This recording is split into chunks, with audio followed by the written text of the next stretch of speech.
pada kesempatan malam hari ini, sesuai janji saya bahwa kita dari Puspom TNI akan update setiap perkembangan kasus di Basarnas yang sedang kita tangani. Jadi pada kesempatan malam hari ini, izinkan saya untuk menyampaikan perkembangan kasus suap proyek alat deteksi reruntuhan yang melibatkan 2 personil aktif TNI atas nama HA dan ABC. Untuk kronologis penangkapan atau OTT yang dilaksanakan oleh rekan-rekan KPK pada hari Selasa tanggal 25 Juli 2023, saya kira teman-teman juga sudah mengikuti pada saat press conference di KPK. Adapun perkembangan hasil pemeriksaan yang bisa kita dapatkan dari ABC dapat saya sampaikan sebagai berikut. ABC sebagai Korsmin Kabasarnas melaksanakan tugas dan fungsi semuanya atas perintah Kabasarnas mulai pertengahan bulan Mei 2021.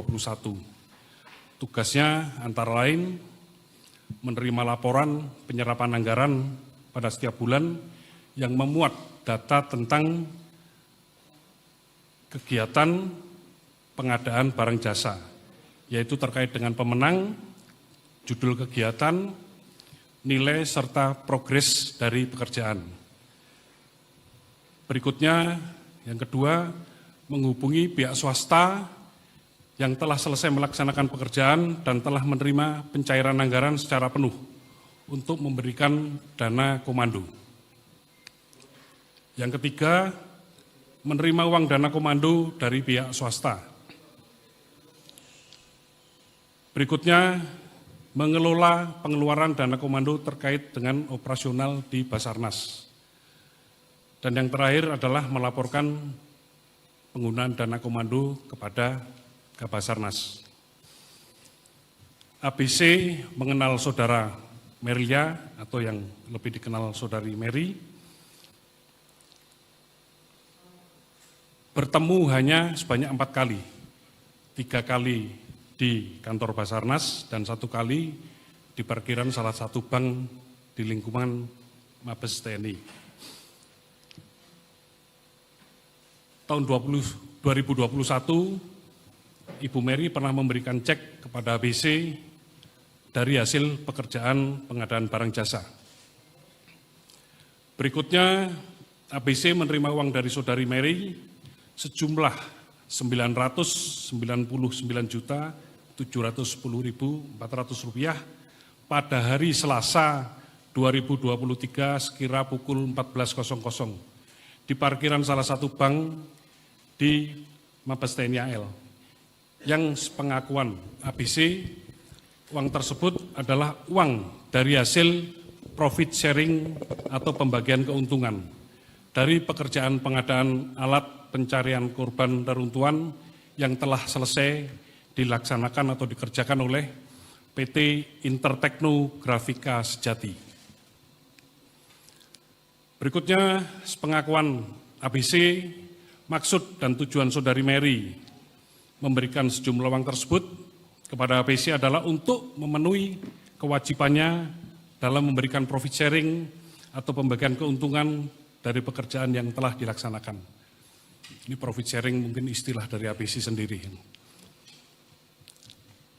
Yang kelima, ABC menerima sejumlah uang seperti tersebut di atas dari saudari Mary atas perintah Kabasarnas. Perintah itu ABC terima pada tanggal 20 Juli 2023 dan disampaikan secara langsung. Seluruh barang bukti atau alat bukti yang ada pada ABC saat ini keberadaannya disita atau diamankan oleh KPK. Namun demikian, penyidik Puspom TNI telah bersurat kepada KPK untuk melakukan permohonan penyitaan atau pinjam pakai barang bukti, karena kebetulan barang bukti tersebut juga digunakan oleh pihak KPK sebagai barang bukti dari tersangka pihak swasta.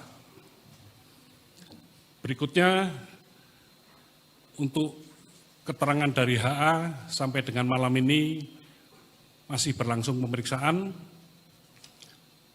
Saya belum bisa menyampaikan hasilnya, namun demikian dari keterangan beberapa saksi swasta yang ada di KPK, penjelasannya sudah sama dengan apa yang disampaikan oleh ABC. Barang bukti yang kita dapat sesuai daftar barang bukti yang disampaikan oleh rekan-rekan dari KPK ada sebanyak 27 item dengan 34 sub-item. Jadi dokumen-dokumen termasuk laptop yang digunakan oleh ABC ini untuk menyimpan data-data terkait dengan proses pengadaan barang jasa. Pasal yang dilanggar terkait dengan tindak pidana yang kami sebut di atas tadi, kami sudah berkoordinasi dengan pihak KPK dan menetapkan pasal 12A atau B atau pasal 11 Undang-Undang Nomor 31 Tahun 1999 tentang pemberantasan tindak pidana korupsi sebagaimana telah dirubah menjadi Undang-Undang Nomor 20 Tahun 2001 tentang perubahan atas Undang-Undang Nomor 31 Tahun 99.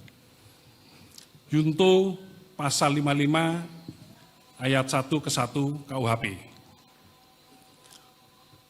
Proses hukum dari hasil uraian di atas dan menurut keterangan saksi pihak swasta, maka dengan terpenuhnya unsur tindak pidana, penyidik Puspom TNI meningkatkan tahap penyelidikan kasus ini ke tingkat penyidikan dan menetapkan kedua personel TNI aktif atas nama HA dan ABC sebagai tersangka.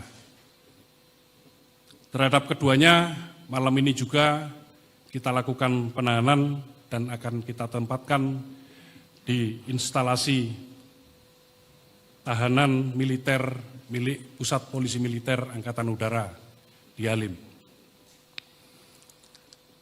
Perlu saya tambahkan terkait dengan permasalahan ini, sebagaimana yang diarahkan oleh Panglima TNI, bahwa koordinasi dan sinergi antara Puspom TNI dengan pihak KPK diharapkan ke depan dapat terus dibina dengan baik, khususnya untuk penanganan kasus-kasus korupsi yang terjadi atau melibatkan personil TNI.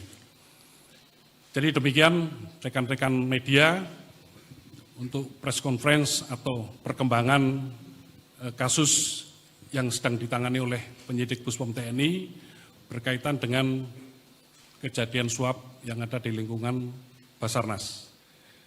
Terima kasih atas perhatiannya. Untuk selanjutnya mungkin ada tambahan dari Bapak Ketua KPK. Silakan.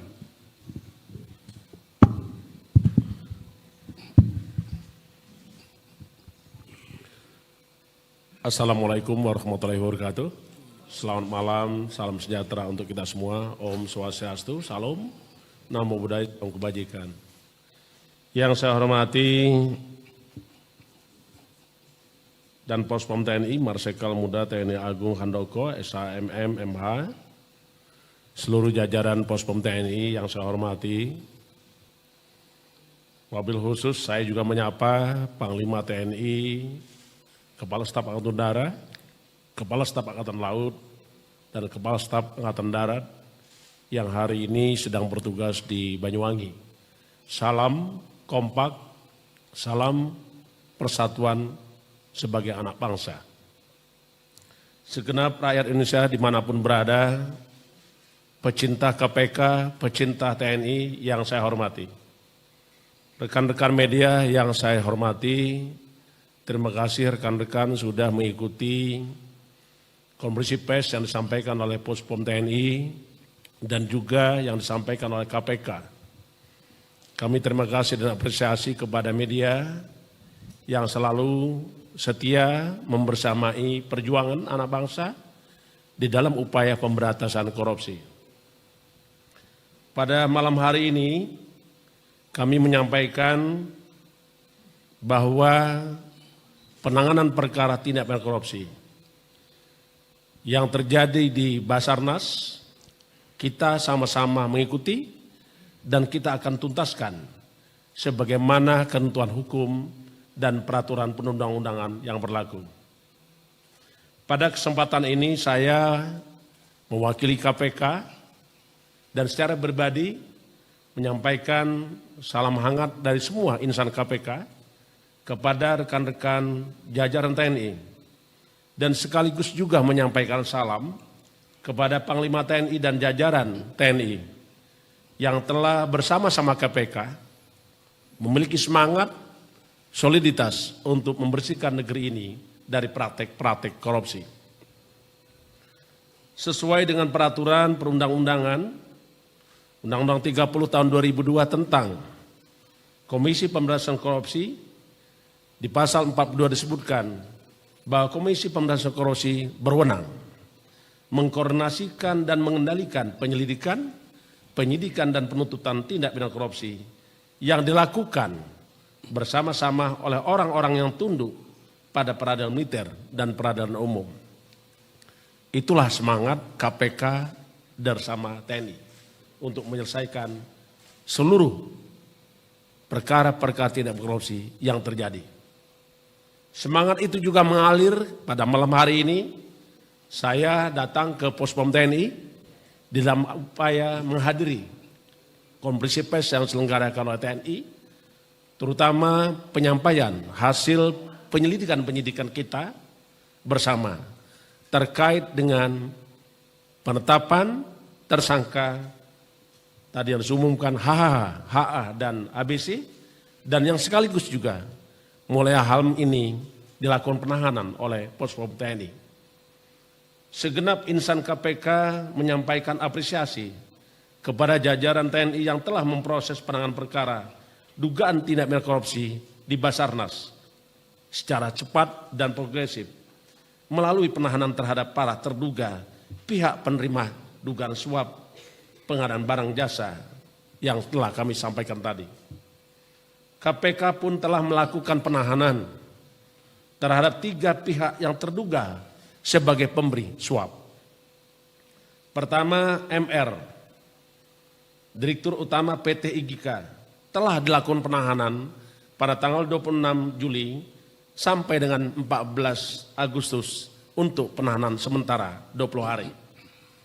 Begitu juga dengan RA, Direktur Utama PT KAU, juga telah dilakukan penahanan oleh KPK sejak tanggal 26 Juli untuk penahanan selama 20 hari sampai dengan 14 Agustus 2023. Hari ini pun KPK telah melakukan penahanan terhadap saudara tersangka MG, Komisaris Utama PT MGCS, terhitung mulai tanggal 31 Juli 2023. Dengan ditahannya 5 orang tersangka, 2 orang yang ditangani dan tahan oleh Pospom TNI dan 3 orang sebagai pemberi suap juga sudah dilakukan penahanan oleh KPK.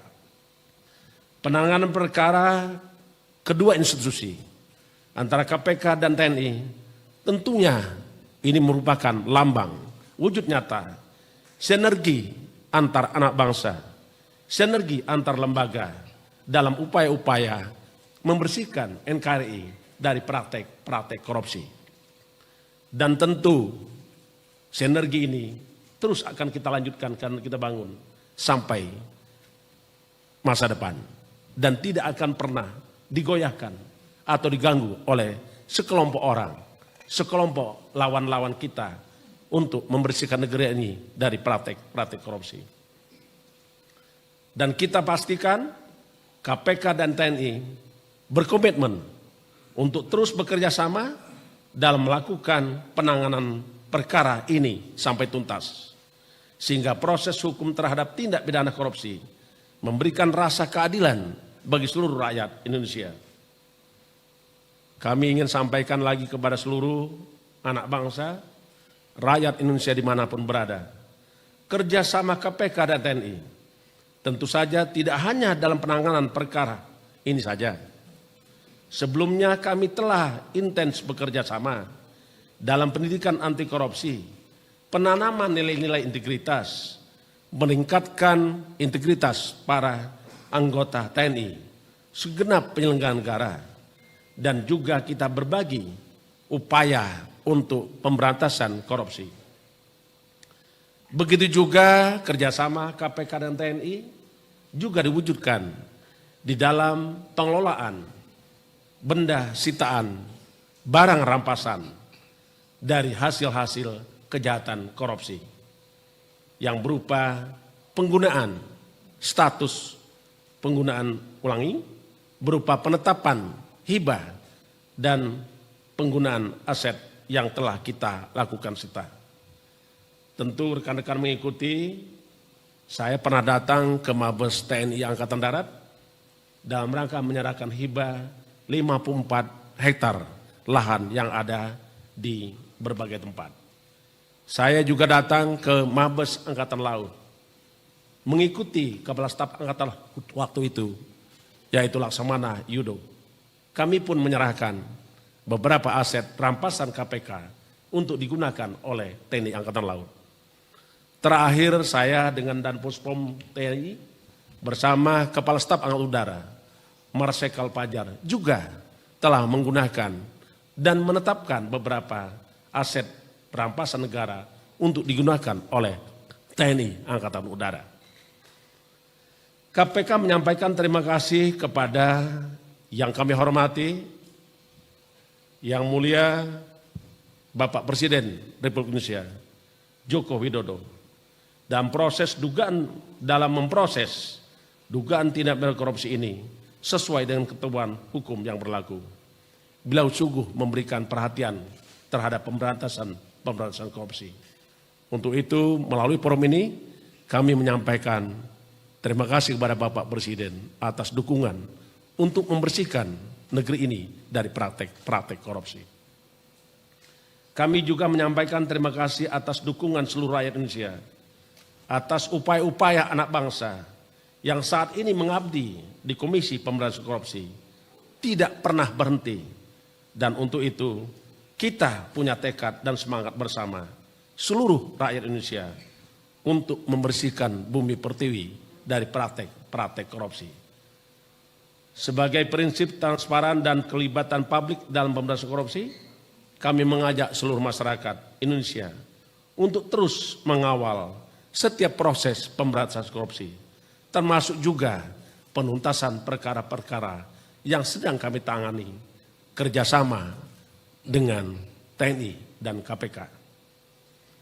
Karena kami menyadari bahwa pemberantasan korupsi sejatinya adalah wujud untuk kita bersama dalam rangka upaya kita mewujudkan tujuan negara sebagaimana alinea keempat pembukaan Undang-Undang Dasar Negara Indonesia, antara lain melindungi segenap bangsa Indonesia dan seluruh tumpah dari Indonesia, memajukan kesejahteraan umum, mencerdaskan kehidupan bangsa, dan ikut aktif memelihara ketertiban dunia berdasarkan kemerdekaan, perdamaian abadi, dan keadilan sosial.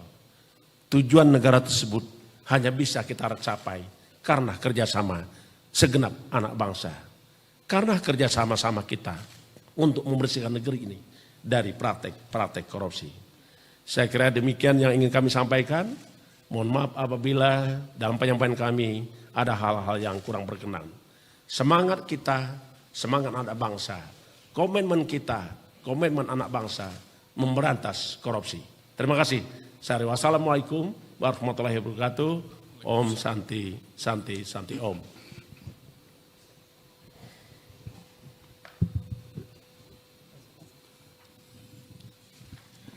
Baik, terima kasih Bapak Ketua KPK sudah menyampaikan laporan perkembangan juga yang ada di KPK terkait dengan kasus suap yang ada di Basarnas. Mungkin kita buka pertanyaan Bapak. Silakan mungkin dari rekan-rekan. Mohon izin Pak Danpus, Pak Firly. Saya Nirmala dari Kompas.com. Mungkin mau konfirmasi terkait proses peradilan selanjutnya Pak Danpus. Ini kan untuk Pak Mars DHA ini kan selisih OTT dengan hari ulang tahunnya cuma 1 hari kalau saya tidak salah. Ini kemudian nanti proses peradilannya apakah di militer gitu kan? Ini kan menjelang Pak Mars DHA dia sertijab gitu kan, belum sertijab itu.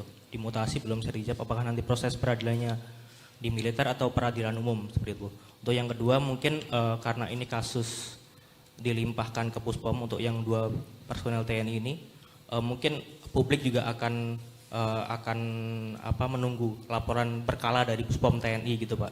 Ini kan tadi Pak Danpus juga menyebut ada dana komando gitu Pak. Mungkin ada diselidiki lebih dalam lagi terkait dana komando ini akan mungkin alirannya ke personel TNI lain seperti itu Pak. Terima kasih Pak Danpus.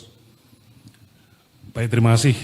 Yang pertama saya jawab bahwa kita melaksanakan proses pemeriksaan ini menganut asas locus delicti, tempus delicti. Jadi waktu kejadian pada saat atau yang dilakukan oleh HA ini saat beliau masih aktif sebagai prajurit TNI. Jadi proses hukumnya masuk dalam kompetensi peradilan militer. Itu yang pertama. Yang kedua, tentunya kita akan mengembangkan semaksimal mungkin permasalahan yang ada ini dengan terus berkoordinasi ketat dengan KPK terkait dengan apa yang sudah ada dalam laporan polisi yang ada di KPK maupun ada di kami, yaitu kejadian dari mulai 2021 sampai dengan 2023. Jadi itu akan kita gali nanti. Demikian.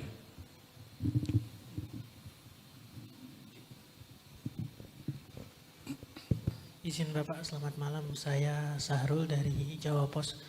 Ingin bertanya, penegasan mungkin nanti bisa dijawab oleh Dan Puspom dan juga Pak Ketua KPK terkait dengan dugaan korupsi yang dilakukan 2021 sampai 2023 ini kan tidak satu proyek atau pengerjaan kebutuhan di Basarnas. Itu kira-kira nanti pendalamannya akan seperti apa dilakukan oleh KPK dengan teman-teman di Puspom. Yang kedua, soal aliran dana tadi saya ingin tahu lebih jauh, Bapak mungkin bisa disampaikan. Dana komando itu kan belum jelas penggunaannya untuk apa. Nah, apakah sudah didalami sejauh ini oleh Puspom kepada Mars DHA ini, dana komando itu digunakan untuk apa saja? Dalam beberapa keterangannya kepada media kan ada penggunaan untuk organisasi katanya, namun ada juga yang dipakai untuk keperluan sendiri. Itu mungkin bisa disampaikan Bapak. Terima kasih.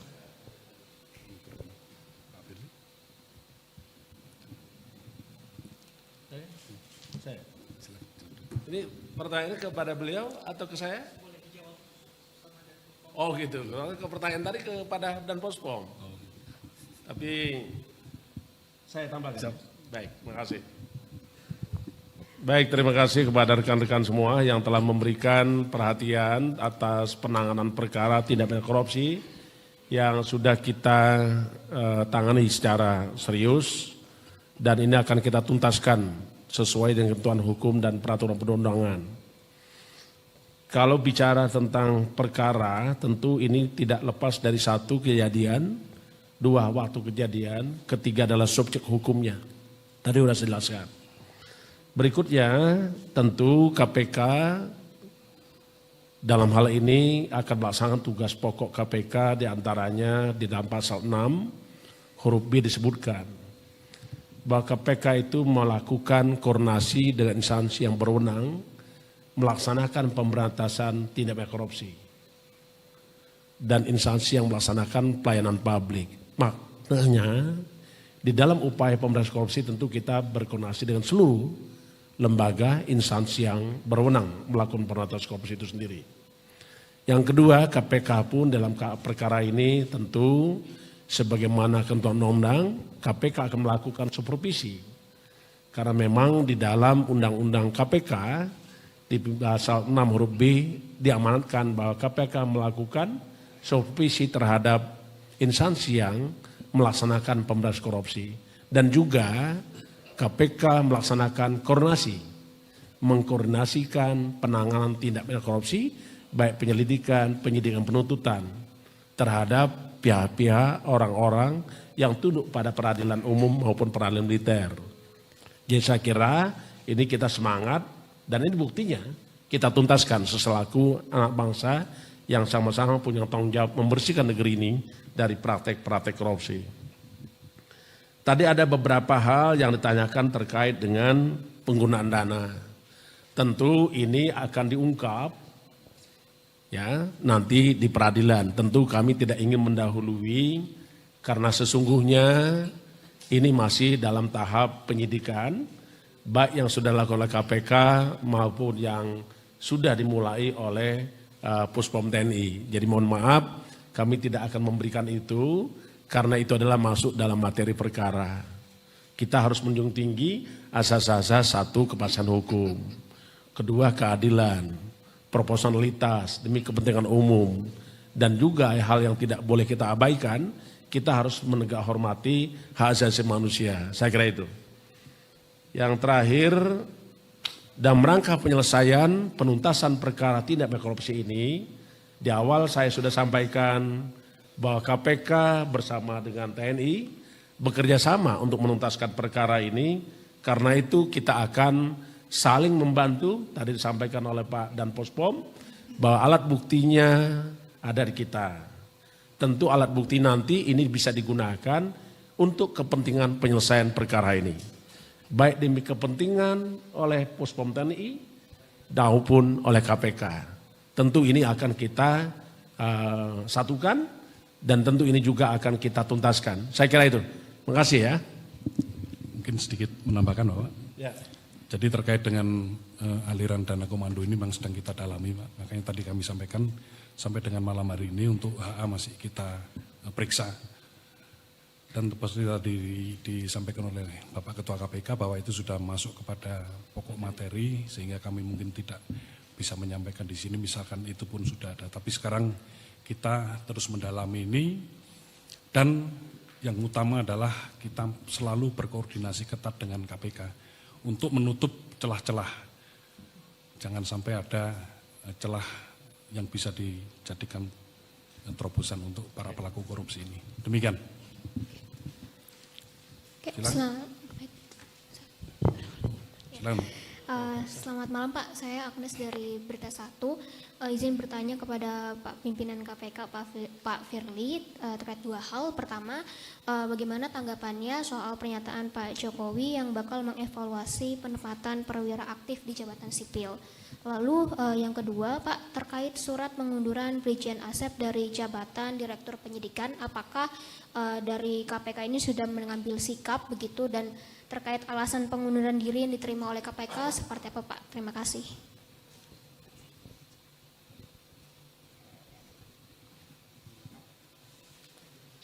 Masih ada lagi? Saya kembalikan beliau supaya nanti Silakan satu kali jawab saya sekaligus. selesai Ya. gitu kan. Ya. Silakan. Apakah masih ada waktu atau gimana? Silakan Pak.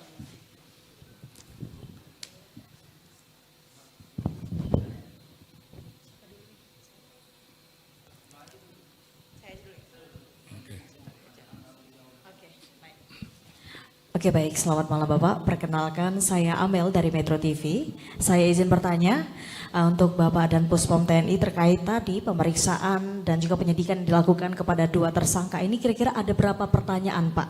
Dan bagaimana jawabannya, apakah memang konsisten yang dijawab sesuai dengan hasil yang telah diberikan oleh KPK atau memang ada sedikit perbedaan? Mungkin bisa dijelaskan nanti.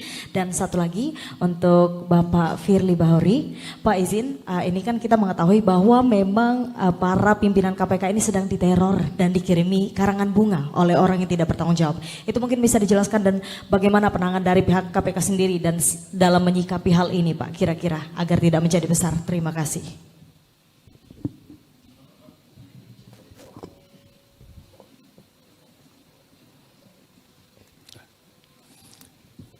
Oke.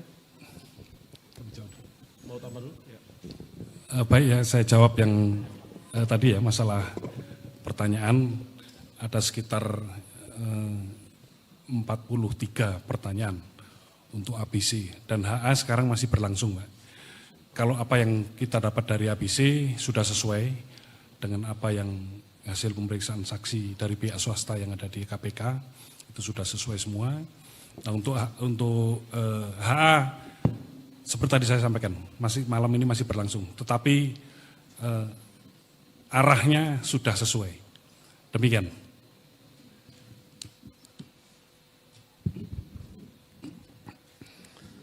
Baik, saya terima kasih kepada rekan, ada dua yang bertanya, mudah-mudahan ada hal terakhir ya. Kalaupun nanti ada, saya kira tadi ada juga yang mengikuti rilis dari Wakil Ketua KPK, Bapak Alexander Marwata, di dalam penahanan tersangka MG tadi sudah ada. Jadi saya kira lebih lengkap di situ. Yang pertama terkait dengan karangan bunga. Yang pasti saya harus bisa jawab, yang mengirim karangan bunga itu adalah florist, toko bunga. Ya, jadi tidak ada pihak lain yang mengirim kecuali toko bunga. Nah tentu ini kita tidak tahu makna daripada kiriman bunga itu. Karena bunga ini kalau dikirim bisa karena berduka, karena ada orang meninggal, bisa juga karena ada orang sakit, bisa juga karena bahagia, memberikan tanda cintanya. Jadi kita tidak tahu. Tapi yang pasti betul ada kiriman karangan bunga kepada pejabat pimpinan KPK, termasuk juga struktural KPK. Itu kami tidak bisa bantah, memang ada. Tapi yang bisa kami pastikan, pengirim bunga itu adalah toko bunga. Nanti untuk siapa yang mengirim sesungguhnya harus kita dalami. Saya tidak berani menyampaikan. Tapi hal ini kami sudah sampaikan kepada Kapolri. Begitu kami mendapat berita ada kiriman bunga, kami sampaikan kepada Kapolri. Karena itu tentu adalah tanggung jawab Kapolri untuk mengungkap siapa yang menyuruh mengirim bunga. Dari mana bunga itu dikirim, kapan dibuat, dan siapa pemesannya. Itu tugasnya Kapolri. Saya kira itu ya. Yang pasti. Ntar dulu. Apa? Aku nah? Tergantung yang melihat. Saya tidak bisa mengatakan itu. Ya kan? Silakan Anda baca sendiri, maknai oleh Anda. Ya. Seketika Mbak kirim bunga kepada saya tentu bukan intimidasi. Jadi maka tadi saya bilang kiriman bunga itu banyak makna. Tinggal bagaimana kita memaknainya. Oke? Yang pertama. Yang kedua, antisipasi kita terhadap ancaman dan intimidasi. Tentu tadi kami menyampaikan kepada seluruh anggota KPK, segenap insan KPK kami sampaikan bahwa antisipasi kita, pertama kita adalah mengedepankan keselamatan jiwa. Karena Ciceros mengatakan, salus populi suprema leg esto. Keselamatan jiwa manusia adalah hukum tertinggi. Karena itu saya juga minta seluruh anak bangsa untuk kita sama-sama menjaga keselamatan jiwa kita. Bukankah amanat dalam pembukaan Undang-Undang Dasar Negara Republik Indonesia di ayat keempat tadi saya bacakan. Saya sampaikan bahwa tugas melindungi segenap bangsa Indonesia dan seluruh tumpah darah Indonesia itu adalah tugas kita bersama. Karena itu kami sampaikan kepada pegawai KPK untuk mengedepankan keselamatan jiwa. Di internal kami juga sudah menyampaikan bahwa kita punya sistem bagaimana mengaplikasikan panggilan darurat atau kita kenal dengan panic button. Jadi pada prinsipnya dimanapun pegawai KPK berada, dia dilengkapi dengan sistem keamanan. Jadi kami tidak pernah khawatir ataupun takut melaksanakan tugas. Karena sesungguhnya segenap insan KPK telah mewakafkan diri dan jabahnya untuk pengabdian kepada bangsa ini. Apapun risikonya harus kami hadapi. Segenap insan KPK tidak pernah takut dengan tugas-tugas dan risiko-risiko itu. Kami harus terima apapun risikonya. Yang berikutnya tentu kami kerjasama dengan Polri, tadi sudah saya sampaikan, termasuk juga kerjasama dengan TNI. Saya selalu berkomunikasi dengan Kapolri maupun dengan Panglima TNI, Kapolda, Pangdam, dan setiap tugas KPK dimanapun berada, selalu saja kawan-kawan dari Kodam, dari Polda membantu tugas-tugas KPK. Termasuk terakhir, kalau rekan-rekan ikuti, bagaimana kita bisa melakukan penangkapan terhadap Gubernur Papua, LE, yang sampai hari ini masuk dalam proses persidangan. Itu pun karena ada kerjasama yang erat antara Polri, KPK, TNI, dan Badan Intelijen Negara. Tidak banyak orang tahu itu. Tapi sesungguhnya kami sejak awal sudah melakukan koordinasi dan kerjasama. Tadi ada juga yang menyampaikan terkait dengan pejabat pemimpin lembaga, baik itu kementerian maupun kementerian, terutama tadi ada pertanyaan tentang pernyataan Presiden akan melakukan evaluasi jabatan sipil ya. Begitu ya pertanyaannya, betul Mbak? Pertanyaannya begitu kan? Siapa tadi yang bertanya? Pertanyaannya betul gitu kan? Bahwa Pak Presiden akan, coba ulangi pertanyaan, jangan sampai salah jawab. Kalau salah pertanyaan, jawabannya pasti salah juga.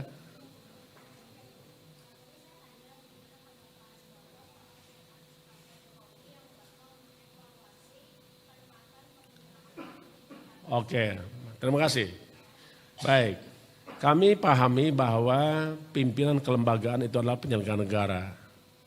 Dan itu diatur di dalam penyelenggara negara, itu diatur dalam Undang-Undang nomor 28 tahun 1999. Yaitu tentang penyelenggaraan pemerintahan negara yang bebas dari korupsi, kolusi, dan nepotisme.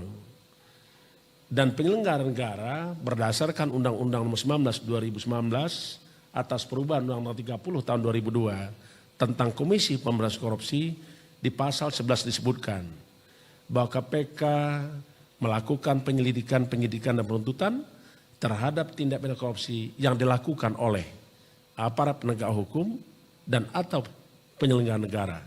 Sehingga apabila penyelenggara itu melakukan korupsi, maka itu merupakan tanggung jawab untuk menyelesaikannya oleh KPK. Sedangkan untuk evaluasi jabatan tadi, tentulah itu adalah hak prerogatif Presiden. Tidak pas seorang KPK atau siapapun dia untuk merespon atau menanggapi keputusan, dan itu merupakan hak daripada hak prerogatif Presiden. Apapun keputusannya, kita akan laksanakan. Saya kira itu ya.